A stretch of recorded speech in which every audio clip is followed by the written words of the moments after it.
2026 August 3 സമയം 1:15 ഒന്നേകാലായിട്ടുള്ളൂ. ഇപ്പോൾ പാലാ നഗരത്തിലെ മീനച്ചിലാറും പാലത്തോടും ചേരുന്ന ഭാഗമാണ് വീഡിയോയിലൂടെ കാണുന്നത്. ഇതാണ് പാലായിലെ ലണ്ടൻ ബ്രിഡ്ജ്. ഇവിടെയാണ് ഒലിവ് ഹോട്ടലാണ് അടുത്തതായിട്ട് കാണുന്നത്. അപ്പം അതിൻ്റെ ദൃശ്യങ്ങളാണ്. മീനച്ചിലാറ് ചേർന്ന് നിറഞ്ഞ് കവിഞ്ഞ് നിൽക്കുന്നു.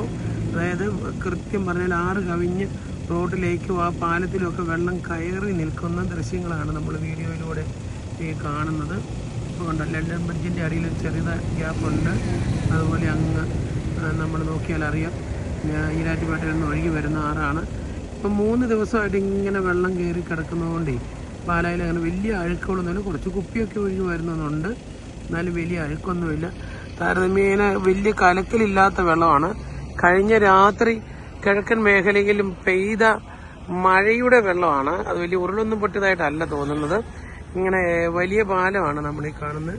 പാലായിലെ വലിയ പാലം, അല്ലെങ്കിൽ പെൺകുന്നത്തിന് പോകുന്ന റോഡുള്ള PP റോഡിൻ്റെ പാലമാണ്. പാലത്തിലൂടെ വാഹനങ്ങളൊക്കെ കുറച്ചേ ഉള്ളൂ.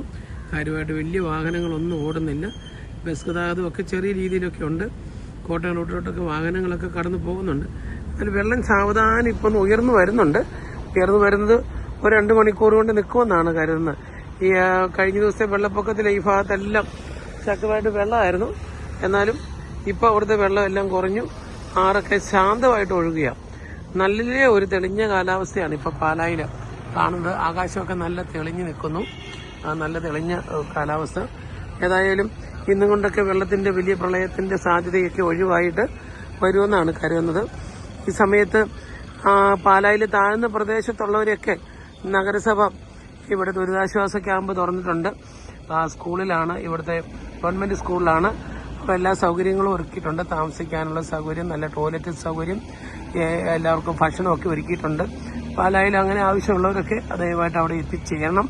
വിളിച്ചു പറഞ്ഞു കഴിഞ്ഞാൽ അവിടെ വന്ന് കൊണ്ടുപോയിക്കോളും. അതിനുള്ള പ്രവർത്തനങ്ങളെല്ലാം ഞങ്ങൾ നടക്കുന്നുണ്ട്. ഇപ്പോൾ ദുരിതാശ്വാസ ക്യാമ്പിൽ പോയിട്ട് വരികയാണ്.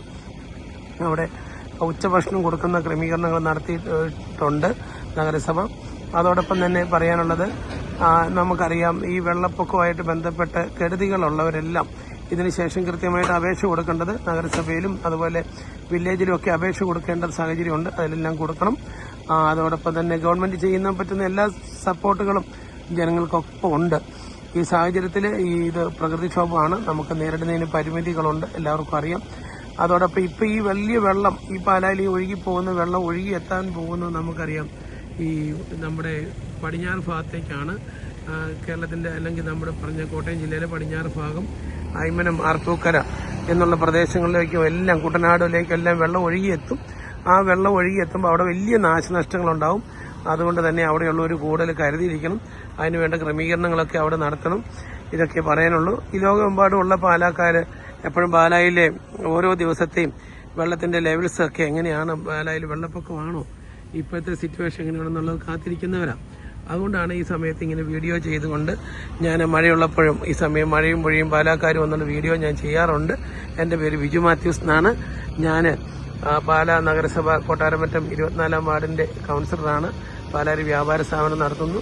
എല്ലാ പാലാക്കാർക്കും എല്ലാവർക്കും വേണ്ടി ഈ ദിവസത്തെ പാലായെ തത്സമയം അറിയുന്നതിന് വേണ്ടിയിട്ട് ഈ വീഡിയോ എല്ലാവർക്കും വേണ്ടി ഷെയർ ചെയ്യുന്നു. ദയവായിട്ട് ഈ വീഡിയോ വരുന്ന ഞങ്ങളുടെ ഗ്രൂപ്പിൽ ഒന്ന് ഷെയർ ചെയ്യണം. ഞങ്ങളുടെ പ്രൊമോഷൻ ചെയ്യണമെന്നും കൂടി ദയവായിട്ട് അഭ്യർത്ഥിക്കുന്നു. എല്ലാവർക്കും നന്ദി. Thank you.